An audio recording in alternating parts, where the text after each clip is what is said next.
Sistema é o nome que damos a um conjunto de elementos que formam um todo organizado. Qual o sistema que vivemos no Brasil? Você já pensou em como se organiza esse sistema e quem está no comando?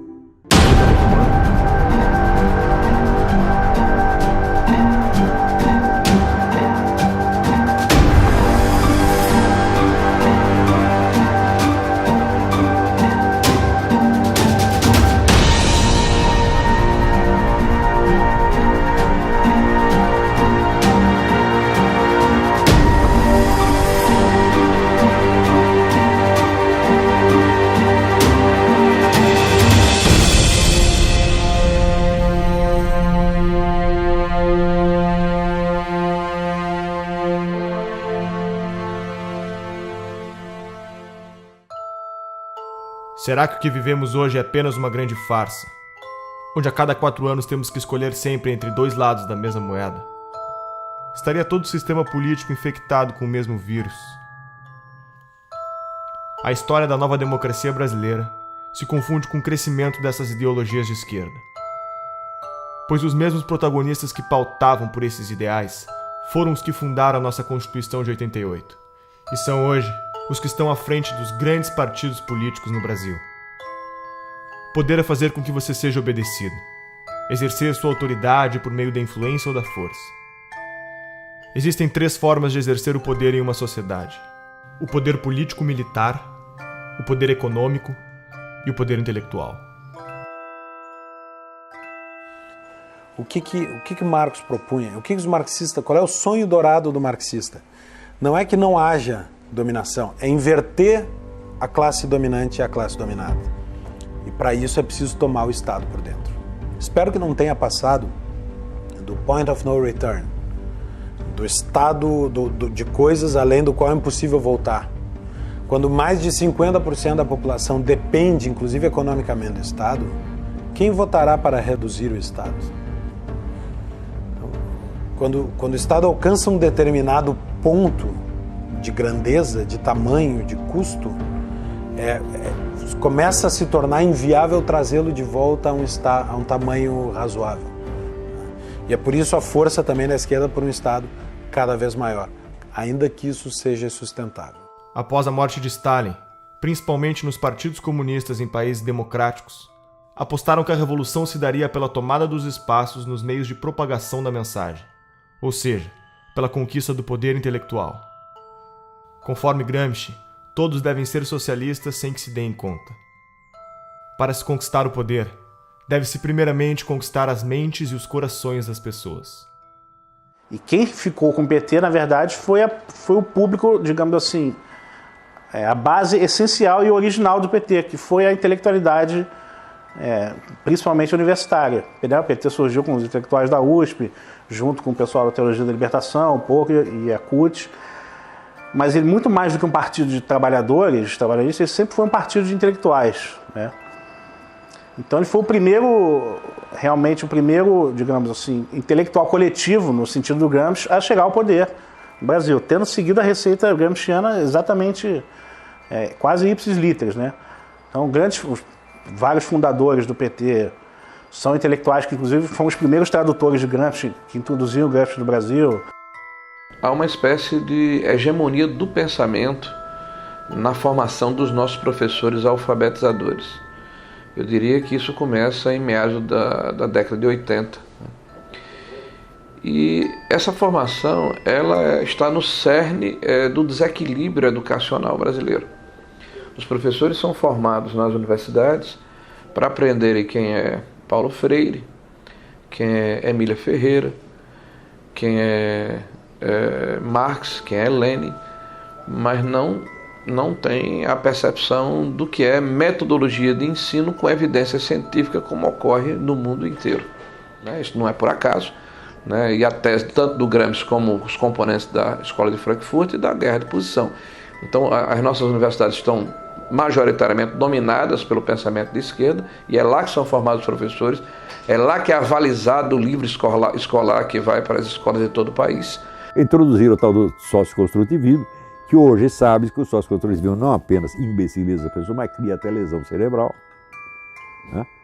E Quem foram os grandes agentes disso? Eu acho que o principal foi a editora Abril, com as revistas Escola, depois era Nova Escola e Sala de Aula, que eram órgãos do socioconstrutivismo. Por aí que entrou Emília Ferreira, Celestão Freinet, toda essa porcariada socioconstrutivista comunista entrou no Brasil através desse, porque era o único órgão que alcançava todos os professores no Brasil. Né? Então, alguém culpou eles pelo que aconteceu? Não, eles não têm culpa nenhuma. O que acontece? Quer dizer, nós estamos saindo aí de quase 2 décadas, né? 20 anos de governo esquerdista. Né? Mais, né? Se a gente contar o período sob os tucanos e tudo, quer dizer, na verdade dá muito mais tempo aí sob domínio da esquerda. Né? Então o que acontece? Quer dizer, nessas últimas décadas, o maior comprador de livros, né, do mercado editorial, né, quem foi? Foi o governo. Quer dizer, o governo, então, com as compras fenomenais que ele faz todos os anos para distribuir os livros paradidáticos nas escolas, quer dizer, ele se tornou a principal fonte de renda para muitas editoras. Né? Agora, tudo tem um preço. Né? Quer dizer, para o livro ser escolhido pelo governo, as editoras fazem, né, sugerem de maneira muito persuasiva aos escritores que eles escrevam dentro daquela pauta que é estabelecida pelo MEC. Né? Claro, porque o MEC oferece uma pauta. Né? Ele diz assim, olha, o livro para ser comprado precisa seguir este critério, e são critérios ideológicos. Você tem o gramscianismo aplicado ao mercado editorial muito semelhante ao mercado jornalístico, aos jornais, às revistas. O mesmo tipo de influência, de hegemonia. Você tem no mercado editorial 50 anos, pelo menos, de hegemonia da esquerda no mercado editorial. Isso significa que livros liberais, conservadores, são violentas exceções. Em 2008, a revista Veja publicou uma pesquisa que foi realizada pelo Instituto Census, que comprovou tudo aquilo que a gente já sabia, né? Que, de fato, as escolas, as universidades estão sendo usadas para fins políticos, de propaganda política e partidária. Essa pesquisa do Instituto Census, ela mostrou que 80% dos professores reconhecem que o seu discurso em sala de aula é politicamente engajado. Isso é um número impressionante e que corroborou uma pesquisa feita em 2004 pela Unesco. Então, os dados dessas duas pesquisas são convergentes e mostram que para 78% dos professores brasileiros na educação básica, a principal missão da escola é formar cidadãos. E para apenas 8% é transmitir conhecimento, transmitir as matérias aos estudantes. Essa pesquisa, tanto do Instituto Census como da Unesco, comprovaram essa percepção generalizada que existe de que, efetivamente, as escolas estão sendo usadas para fins de propaganda política, de doutrinação e propaganda política partidária. Professor de filosofia, concursado. O professor não pode agir em sala de aula como um militante. Ele é um servidor público, ele é um agente do Estado. Dia 22, a gente integra a paralisação do dia 22 de greve geral. E o Estado, de acordo com a Constituição Federal, o Estado brasileiro, ele é politicamente neutro. Existe a Constituição, prevê o princípio da neutralidade política, ideológica e religiosa do Estado. Então não cabe ao professor, no exercício das suas funções, fazer propaganda de partido político, por exemplo. E muito menos, ou também não lhe cabe, mobilizar os seus alunos, manobrar os seus alunos para que eles participem de um ato político, de uma manifestação a favor ou contra uma determinada corrente que disputa o poder na sociedade. Isso é ilegal, também por força da Constituição. Dos professores que estão formando nossos alunos, 86% veem Che Guevara de forma positiva e 65% veem Lênin de forma positiva. Que cidadãos são esses que estamos formando? Nós estamos vivendo um momento muito difícil na educação brasileira. Agora, com a Base Nacional Curricular Comum, eu particularmente estou assustado com os documentos que foram publicados pelo MEC, O primeiro documento era um panfleto doutrinário e um atraso pedagógico. O segundo é um panfleto doutrinário e um atraso pedagógico um pouco menor. Me parece que é um bode na sala, né? Se criar dificuldade para se gerar facilidade. O ministro alega que vai filtrar esse processo, que vai submeter ao Conselho Nacional de Educação, mas eu não posso acreditar num conselho que está completamente aparelhado, né, que com raras exceções é formado por ativistas políticos de esquerda. Então a hegemonia política, ela inclusive ela agride a Constituição brasileira, que fala da pluralidade. O governo do PT é majoritariamente apoiado pela União Nacional dos Estudantes. A UNE é a entidade máxima dos estudantes brasileiros e representa cerca de 6 milhões de universitários. Em 1937, ano que Vargas decreta o Estado Novo, os estudantes fundam a União Nacional dos Estudantes, UNE.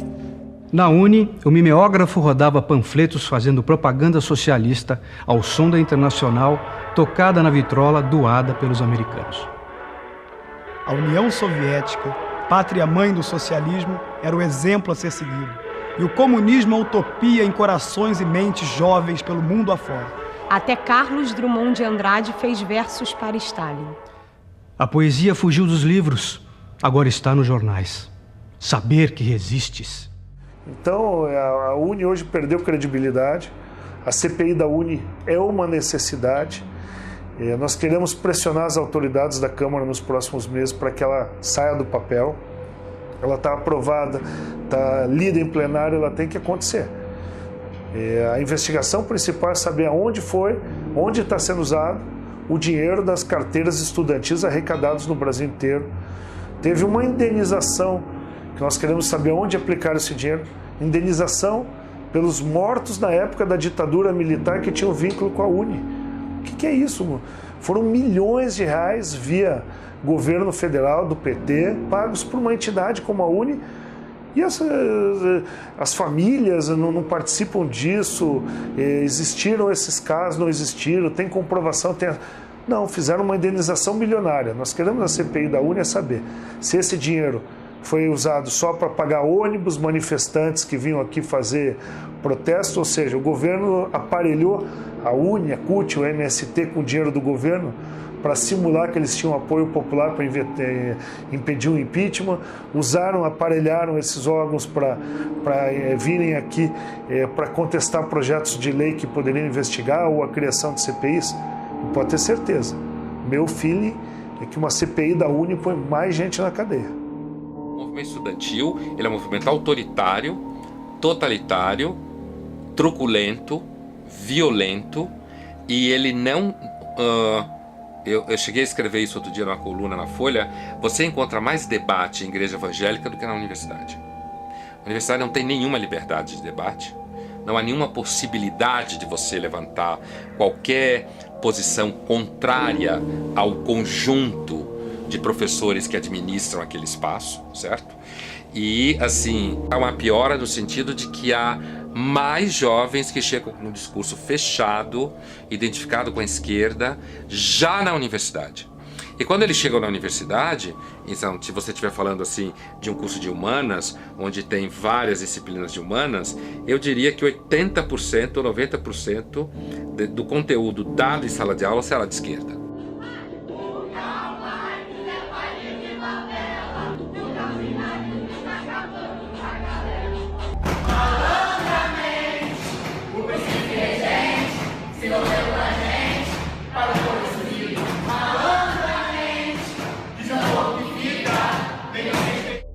Tomar o Estado por dentro significa mudar a lógica de funcionamento, por exemplo, do Ministério da Educação.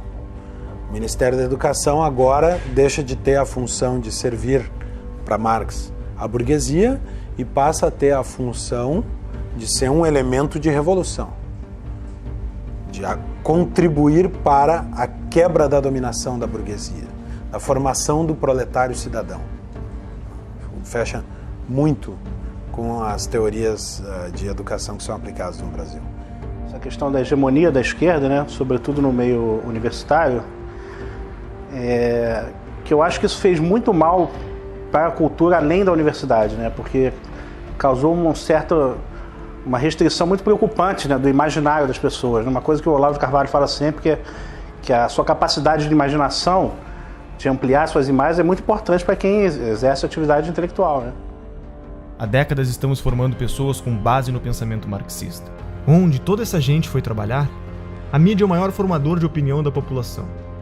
São TVs, blogs, jornais e revistas que contam ao povo o que está acontecendo. Mídia técnica significa que o governo deveria gastar com publicidade proporcionalmente à audiência dos respectivos veículos de comunicação. O problema é que a pesquisa brasileira de mídia identificou que a mídia técnica está longe de ser realidade. O dinheiro investido em publicidade parece não ter nenhuma relação com a audiência do veículo. Qual é o critério? A farra com o dinheiro público é tão avassaladora que já houve casos de jornal fictício receber verbas publicitárias. Desde que a presidente Dilma chegou ao poder, os gastos com publicidade só aumentaram. Apenas no ano de 2014, a presidente gastou 210 milhões com campanhas em nome da presidência. O ex-editor da Isto É Brasília revelou que o banqueiro Daniel Dantas, que acabaria sendo preso em escândalos de corrupção, quando estava com sua imagem em risco, acionou um dos seus contatos na mídia, Leonardo Atush, jornalista da Isto É, para publicar matérias que defendessem seus interesses na mídia. Em 2011, Leonardo Atush montou sua própria publicação, o Brasil 247. Duas acusações importantes surgiram contra o 247 na sua trajetória. A primeira foi encontrada num imóvel do doleiro Alberto Youssef, delator da Operação Lava Jato, no monitor de um computador. Um papel com anotações com o nome do jornalista, seu número de telefone e uma indicação de pagamento de 6 parcelas de R$40 mil, sugerindo pagamento entre a quadrilha de Youssef e o editor do portal. Foram também encontradas movimentações milionárias entre as contas da empresa e as empreiteiras investigadas. No mesmo dia dessas descobertas, o Brasil 247 publicou uma matéria mencionando Pascovitch e defendendo a soltura do lobista. Com as eleições de 2010, a blogosfera progressista sentiu a necessidade de unificar o movimento com o intuito de formar pautas de acordo com a defesa da candidatura da ex-presidente Dilma. Foi então criado o movimento dos blogueiros progressistas, BlogProg, em São Paulo, com a participação de personalidades como Leonardo Sakamoto. É possível afirmar que para cada leitor do blog Conversa Fiada, o governo gastou 1 centavo em publicidade, enquanto para o leitor da Folha, o gasto foi de 5 centésimos de centavo. Em 2013, a revista Carta Capital recebeu quase 7 vezes mais investimentos por leitor que a revista Veja, Isto É e Época. Quem é Leonardo Sakamoto? Um dos membros da BlogProg. Sakamoto é um blogueiro militante que faz parte dos 54 replicadores da agência pública, uma organização que determina pautas para portais como a Carta Capital, Catraca Livre, Brasil Post, Sul 21 e muitos outros portais de notícias. Sakamoto recebeu da deputada Maria do Rosário do PT a autorização de repasse de R$546 mil às suas militâncias. A agência pública, conforme alega seu site, recebe como financiadores fundações estrangeiras como a Fundação Ford, Open Society Foundation, Oak Foundation, entre outras. O que são essas fundações? O que elas querem? A mídia é, junto com as empreiteiras do petrolão, o segmento mais corrupto que existe. E eu posso dizer isso porque minha cabeça rolou em todos os grandes veículos de comunicação. Em todos teve interferência política. Em todos. A imprensa constrói e destrói reputações. E constrói e destrói reputações não como um projeto longo. É conforme o que lhe convém. Quantas vezes nós vimos imprensa mudar de lado, mas da forma mais descarada. Ela não diz mudei de lado. Ela simplesmente exalta uma figura aqui e depois destrói. Exalta outra figura ali e depois destrói. Me diga qual é a grande imprensa que não recebe dinheiro público, que não recebe dinheiro de governo federal, que não recebe dinheiro de estatal, que não recebe dinheiro de banco público, que não recebe dinheiro de governos estaduais e municipais. E muitas vezes a imprensa faz a política do achaque. Ah, não quer pagar? Então você vai ver. E aí bate. Denúncia, bate. Como é que funciona em geral, né? Em geral você faz uma reunião de pauta, em geral o editor-chefe, ou secretário de redação, né, ou diretor-geral, vem ali já com a linha editorial pronta, né, troca uma ideia, a pauta é essa, a pauta é aquela, ó, você vai construir matéria nesse sentido. Então você já recebe uma orientação, ponto. Né? Aquilo vai voltar para a mão do editor, o editor vai corrigir, vai às vezes mudar todinha a sua matéria ou vai simplesmente derrubar. Existe muita muito pouca pergunta incômoda sendo feita no Brasil. E quando as perguntas incômodas são feitas, o jornalista é criticado.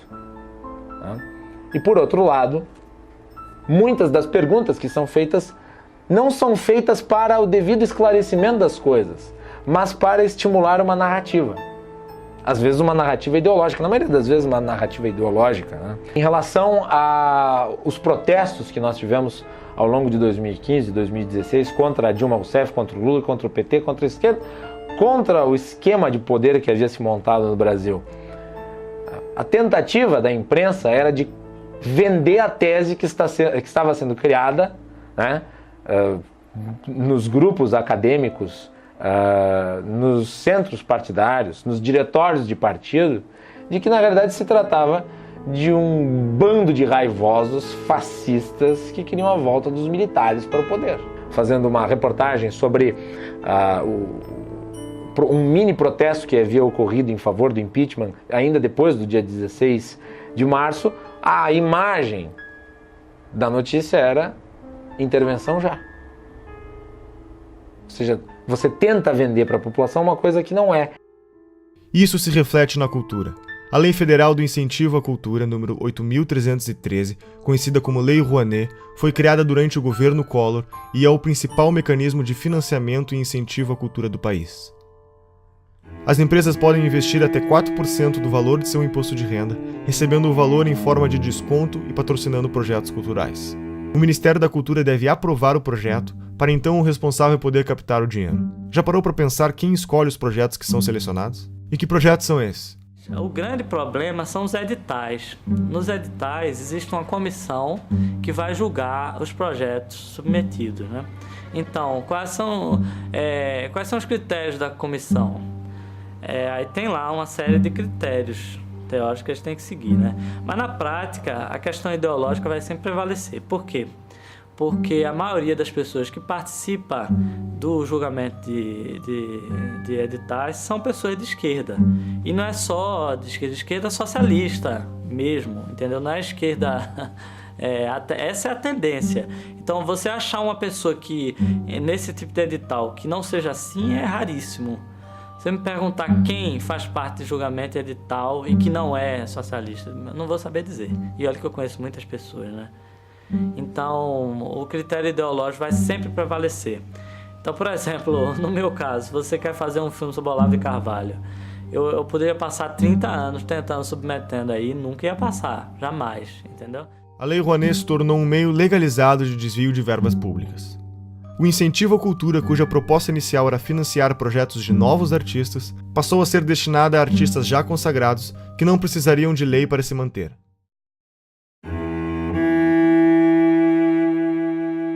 Foi justamente na gestão do Gil que começou essa deformidade da Lei Rouanet. A Lei Rouanet já existia, mas essa coisa de beneficiar artista consagrado, artista tipo Ivete Sangalo, pessoas já com nome, já com anos de carreira, isso foi na gestão do Gil.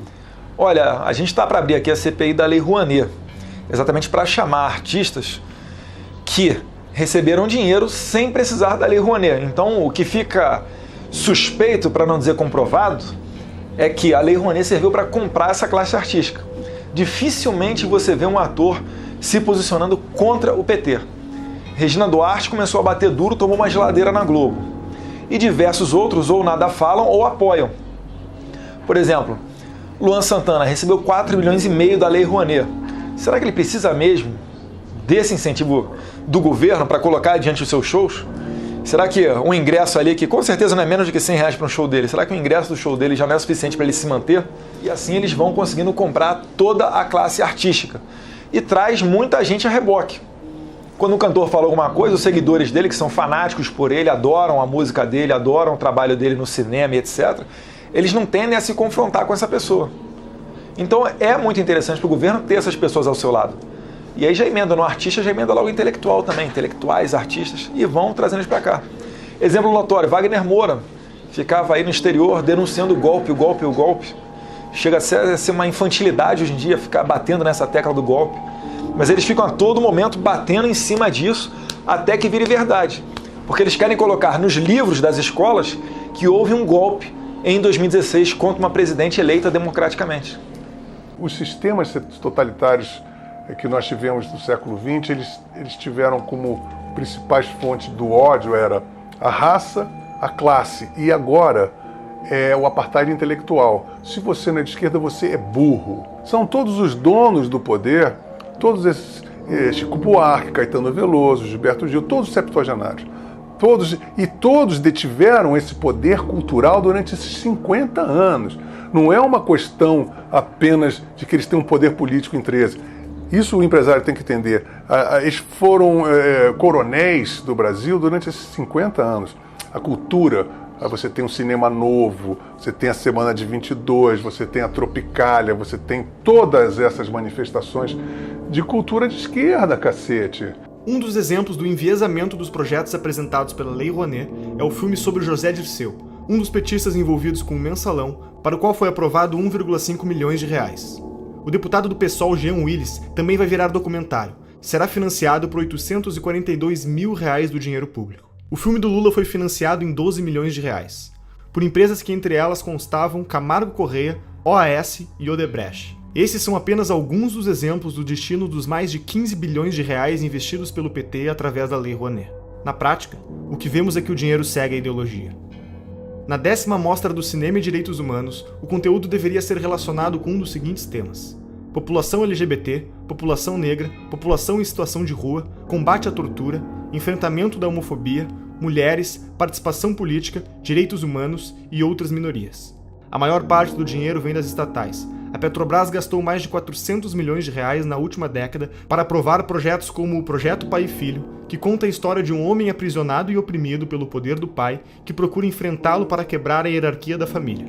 Já o Projeto Joelma conta a história da inadequação da mulher nascida no corpo de um homem, rompendo aspectos da sexualidade e do gênero. O rapper MC Guimê, que fatura mais de 300 mil reais por mês, teve autorização de captar via Lei Rouanet mais de 500 mil reais para a produção de um DVD. Luan Santana conseguiu aporte de 4,1 milhões de reais para cobrir sua turnê e Cláudia Leite aprovou a captação de 6 milhões de reais para fazer shows no litoral norte do Brasil.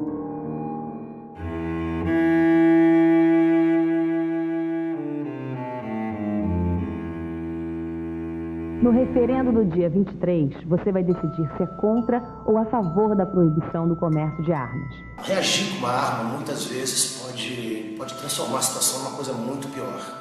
Existe hoje no país mais de 15 milhões de armas na mão de civis. Se bala resolvesse o problema, o Brasil seria um paraíso de segurança, né?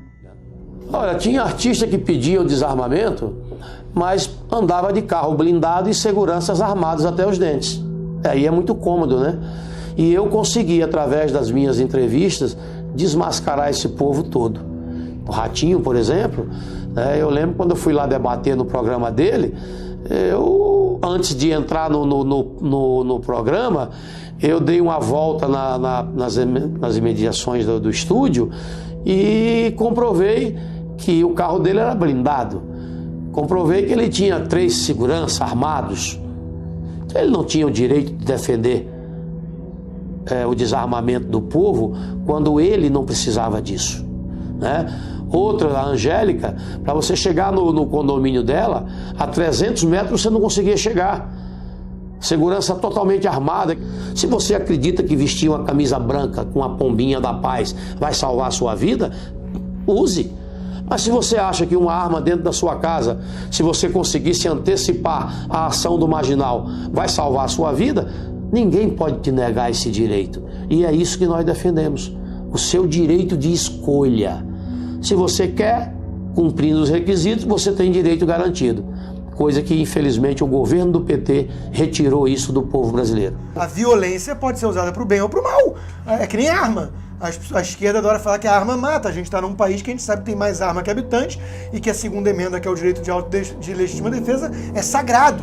Quando a gente vê a discussão de desarmamento, de Obama e companhia, não tem nada perto com o modelo brasileiro. O acesso do bandido às armas já se dá na ilegalidade. Quem segue a regra foi eu. Fui eu que passei por um processo ultra mega burocrático de 5 dias úteis que você precisa esperar de background check aqui nos Estados Unidos. 5 dias úteis. Você vai lá, compra a tua arma, que aliás custa mais ou menos 1/4 do que custa no Brasil, 1/5. A arma no Brasil custa 4, 5 vezes mais caro. Você compra a arma, espera 5 diazinhos e vai lá buscar. Foi o processo burocrático que levou. E não tem nenhum custo de despachante, R$1.000 de licença para cá e para lá, não tem nada disso. Porque é um país que entende um direito básico do indivíduo de legítima defesa. Todos os países aonde surgiram os grandes ditadores, uma das primeiras providências dele foi desarmar o cidadão. Hitler, Mussolini, esse cretino da Venezuela, são medidas adotadas para que eles não tenham resistência da sociedade.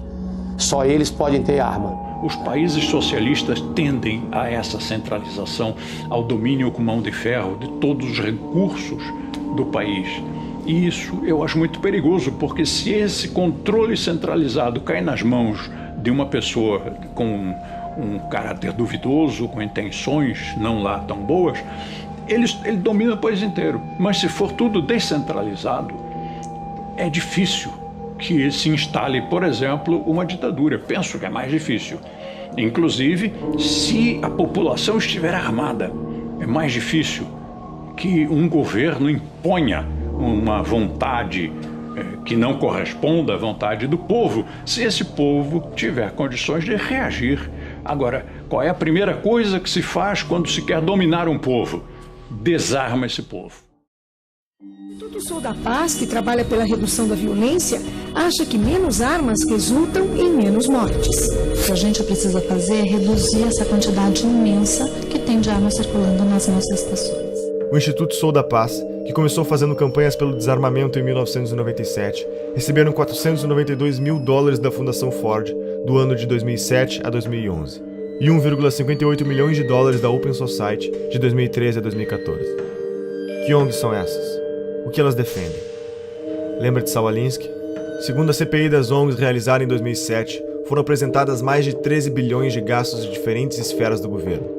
Para sindicatos foram repassados R$495.698.000. Segundo a CPI, 81 milhões foram encontrados sem justificativas de gasto. São centenas de milhões de reais todos os anos despejados nos cofres desses sindicatos que não prestam contas ao Tribunal de Contas, não prestam contas à Assembleia, prestam conta a eles mesmos. E tem mais, presidentes que passam 15, 20, 30 anos na presidência de um sindicato desse. É o estilo de Fidel Castro.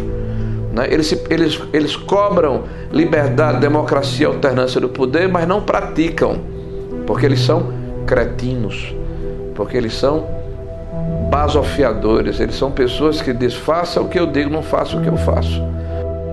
Nilcea Freire foi a responsável por coordenar as operações da Ford Foundation no Brasil. Foi convidada por Lula para ser ministra da Secretaria de Políticas das Mulheres e também foi reitora da Universidade Estadual do Rio de Janeiro. Foram mais de 2 bilhões de reais investidos em ONGs com posicionamentos de esquerda. O coletivo Leila Diniz tem como definição realizar uma luta antissistêmica contra o capitalismo, o racismo e o patriarcado. Receberam $120 mil da Fundação Ford. Por exemplo, a doutrina de gênero, né, que é uma tese esdrúxula aí, que vem desde a escola de Frankfurt, de uma maneira muito forte, com o movimento feminista, né, de destruição da sociedade atual. Né, isso é uma tese muito bonita, quando eles colocam assim, para dourar a pílula, mas o que está por trás disso é um ovo de serpente, é um cavalo de Troia. Né? Eles querem destruir a família como um processo de transformação da sociedade. E para criar não sei que mostrengo lá na frente, né? Eu continuei tendo muitos seguidores nas minhas redes e um dos meus contratantes, inclusive, sempre se metia nos meus posts. Tudo que eu queria postar, ele queria que eu postasse coisas que defendessem os gays, ele queria que eu postasse calendários de eventos de ALS do Rio de Janeiro, conquistas de movimentos gays que eu tinha que postar, tinha que falar com não sei o quê. Então, assim, eu via que que os GLS não queriam apenas que eu trabalhasse e oferecesse o meu trabalho como eu fazia normalmente. Eles queriam que eu abraçasse uma causa, uma agenda GLS. Uma agenda da qual eu nunca compactuei. A Universidade Livre Feminista, que tem como definição ser um projeto feminista construído de forma coletiva e colaborativa, receberam pelo menos $900 mil da Fundação Ford. A organização Afrografiteiras é um curso de formação em artes urbanas voltado para o protagonismo da mulher afro-brasileira. receberam pelo menos $100 mil da Fundação Ford. E o Encontro Paranaense de Direitos Humanos é vinculado à Organização Terra dos Direitos vinculados ao MST. Receberam mais de $2.500.000 da Fundação Ford. E para onde mais o nosso dinheiro vai? O imposto sindical obrigatório é uma exclusividade brasileira. Não existe em nenhum outro país do mundo. Se você trabalha com a carteira assinada, sustenta a CUT. Além disso, as contas da CUT e de outras centrais sindicais são sigilosas. Não existe nenhuma obrigação dos sindicatos darem satisfação sobre como empregam o dinheiro que recebem do imposto sindical. O que essas fundações querem com esse investimento? Quem está por trás desse dinheiro? Um dos principais financiadores é um dos homens mais ricos do mundo, George Soros, formado na London School of Economics, universidade fundada pela Sociedade Fabiana. Soros é conhecido como o homem que quebrou a Inglaterra ao lucrar $1 bilhão em apenas um dia apostando contra a moeda britânica. Já foi presidente do CFR, o mais poderoso think tank americano considerado uma antessala da Casa Branca. Atua em organismos internacionais, foi um dos maiores doadores da campanha de Barack Obama, luta pela libertação das drogas e dá dinheiro para revoltas e revoluções nos 4 cantos do mundo, mudando toda a mentalidade dos jornalistas e estudantes para o politicamente correto. Quais são os objetivos de George Soros? Capitalista não necessariamente seja alguém que defende o capitalismo. O cara só vive no capitalismo. Por exemplo, é como você dizer que, sei lá, Cuba é um país socialista. Não quer dizer que qualquer cubano é um socialista. Vive no socialismo. Mas não quer dizer que ele defenda. Grandes movimentos, como Occupy Wall Street, são financiados por gente como, por exemplo, Fundação Bilderberg, Fundação Ford, George Soros, que eu comentei num podcast recente no meu site. Porque essas pessoas são o que a gente chama de metacapitalista, ou seja, alguém que funciona como capitalista sem ser, de fato. George Soros é um hiperinvestidor, cara que entende tudo do mercado. Por isso que até é uma bobagem que muita gente faz, tentar ficar ensinando leis de mercado achando que vai ir contra alguém. Esses caras entendem mais de lei de mercado do que todos os liberais juntos. Eles são o mercado. Agora, ele não acredita naquele negócio, ele quer poder. E eles não pensam de uma maneira individual, ou seja, eles não pensam como indivíduo, tipo, eu quero ter poder para mim. Ele está construindo um projeto de poder ali, para, às vezes, daqui a 100, 200 anos. Essas fundações são assim. Rockefeller está em qual geração? Nem sei mais qual. Eles começaram lá atrás. Vivemos em um capitalismo debilitado, sufocado pelo governo, chamado em inglês de crony capitalism. O governo regula diversos mercados. Agências reguladoras como a Anatel não deixam você ter escolha no mercado de telefonia. E a Ancine define uma cota de conteúdo nacional nos cinemas e nos canais de TV por assinatura. 11 milhões de pessoas trabalham para o governo brasileiro. Eles são pagos com o dinheiro da arrecadação de impostos. Todos esses funcionários têm salários vitalícios e não podem ser demitidos sem justa causa. Os nossos 513 deputados federais podem ter até 25 assessores. Contam com auxílio moradia, 14º, 15º salário e cotas de gastos parlamentares, que englobaram o auxílio paletó, uma ajuda de custo para comprar ternos que em 4 anos gastou R$252 milhões. E outros 600 mil cargos de confiança do governo. Esse mecanismo abre brechas para a corrupção ao criar um mercado de cargos, usado como moeda política em negociações de alianças partidárias. 1/4 dos funcionários em cargos de confiança eram filiados a um partido, e 80% deles era do PT. Todos os ministros do STF têm direito a motorista particular, o que não ocorre, por exemplo, na Suprema Corte Americana. Segundo o Portal da Transparência, só em São Paulo há 311 motoristas à disposição dos juízes. A Câmara Municipal tem 26 motoristas, 13 garçons, 7 auxiliares de cozinha, auxiliares de serviços odontológicos exclusivos, cirurgiões, dentistas, oftalmologistas, lubrificadores de veículos e vidraceiros. Isso são alguns exemplos de quem compõe o Estado brasileiro. Como resultado disso, grande parte da população tem como meta fazer parte do Estado passando em concursos públicos. Os gastos do governo federal, estaduais e municipais com o funcionalismo público somam 12% do PIB, totalizam 255,3 bilhões do dinheiro do povo em 2015. Tudo isso para serviços com índices de insatisfação elevado no Brasil. Nos últimos 13 meses, nossos governantes gastaram 544 bilhões a mais do que arrecadamos, 10% do PIB brasileiro. As maiores empresas estatais, como a Petrobras, Caixa Econômica Federal e tantas outras, apresentam prejuízo de 60 bilhões e escândalos de corrupção como o Petrolão, o escândalo dos Correios e outros tantos golpes citados pela Operação Lava Jato e pela história do Brasil. Acho que hoje em dia não resta a menor dúvida que a gente está numa atmosfera totalmente comunista. Né? As pessoas são comunistas. O comunismo tem anticorpo porque eles têm uma dialética que não se sustenta. Então eles vão trocando de preferências. Agora, tem coisas importantes para a gente realçar aí. Você vê que a Rússia, que está fantasiada de ortodoxa de direita, está criando o maior exército do mundo com a China. Né? E dizem que essa aliança está por trás de todo esse Fórum de São Paulo. Que eles querem restituir a cortina de ferro com o Fórum de São Paulo. O Foro de São Paulo é a instituição que organiza a estratégia socialista na América Latina. Olha, a Internacional Comunista ela se reúne de tempos em tempos. Por exemplo, em 2005, se não me falha a memória, teve uma reunião em São Paulo e, inclusive, o líder do PSDB à época, o Aníbal Mendonça, ele era deputado ou senador, fez uma nota lamentando, né, que houve uma reunião da Internacional Socialista e não foi convidado o PSDB para fazer parte. E o pessoal ainda insiste em falar que o PSDB é um partido de direita. Não, o PSDB é um partido de centro-esquerda, são sociais-democratas. A esquerda nunca se preocupou muito em definir o que era a palavra, o que era cada palavra que ela estava usando. Na verdade, existia muito essa ambição de você ser contra alguma coisa, de você unir todo mundo, e estamos juntos nisso contra alguma coisa, então estamos no caminho certo.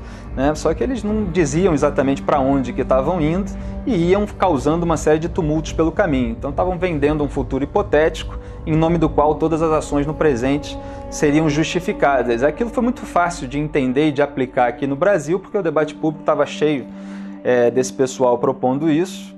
E eu lembro quando tivemos a ideia de construir o Fórum de São Paulo. E aí veio a ideia, conversando com os companheiros cubanos no primeiro momento, de fazermos uma reunião da esquerda latino-americana. Tanto que muitos latinos-americanos conhecem Paulo Freire, e ele dizia,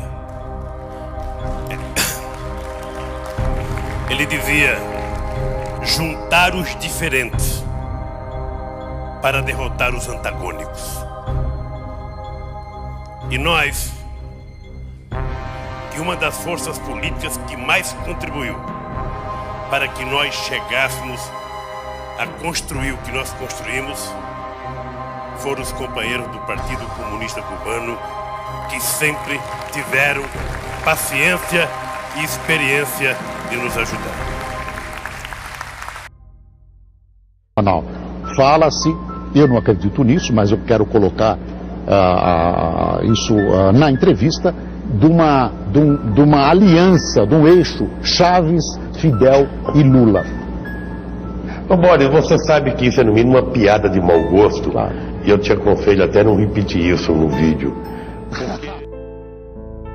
Violou, 10 anos atrás, você podia prever, por exemplo, uma América Latina assim: Fidel, Chávez, Morales, Bachelet, Correa, quem mais? Todos de esquerda na América do Sul. Você podia prever que isso ia acontecer? Prever não, mas nós já lutávamos por isso e já trabalhávamos por isso, inclusive porque nós criamos o Fórum de São Paulo, que lutava para isso. Depois criamos ainda um grupo de Marbella, que é o nome da cidade, do hotel onde nós fomos no Chile, que se reuniu. Todos depois foram eleitos presidente da República. Todos foram.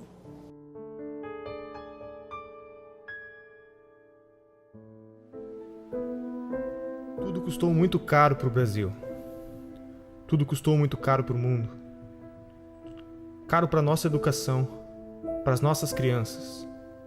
Caro para a autoestima da humanidade e para todos os 100 milhões de mortos que perderam seus sonhos em genocídios e na falta de liberdade.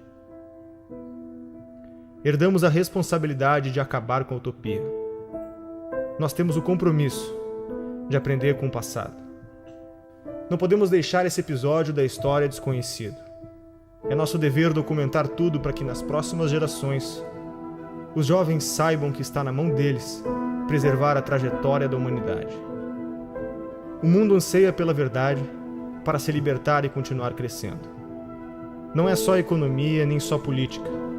É a manifestação dos valores da nossa sociedade, das nossas famílias, dos nossos antepassados e de todos os nossos filhos. Despertamos intelectualmente. Não há mais espaço para ditadores monopolizarem nas nossas vidas. Agora precisamos quebrar a dominação cultural que nos foi imposta. Durante 16 anos, os jornais, canais de TV e estações de rádio do Brasil se recusaram a noticiar a existência e as atividades do Foro de São Paulo. O Brasil parecia estar preso entre as malhas de uma articulação criminosa, que envolvia ao mesmo tempo a totalidade dos partidos de esquerda latino-americanos, a classe jornalística nacional, o sistema de ensino, as principais gangues de narcotraficantes do continente e uma parcela nada desprezível da elite política e financeira internacional. A gravidade desses fatos media-se pela amplitude e persistência da sua ocultação. Crescendo em segredo, o Foro de São Paulo tornou-se o motor principal das transformações históricas no continente, enquanto a ignorância geral fazia com que os debates públicos e a vida cultural se afastassem da realidade, se transformando em uma engenharia de alienação, fortalecendo ainda mais o crescimento de um esquema de poder que se alimentava da sua própria invisibilidade. A queda vertiginosa do nível de consciência pública nessas condições era inevitável. Um dos aspectos mais perigosos da situação é a facilidade com que os culpados se desvencilham de qualquer tentativa de denúncia, qualificando-a de teoria da conspiração. Mas quem falou em conspiração? O que vemos é uma gigantesca movimentação de recursos, de poderes, de organizações, de correntes históricas, tudo documentado. É o inimigo onipresente e invisível, sonhado por Antônio Gramsci.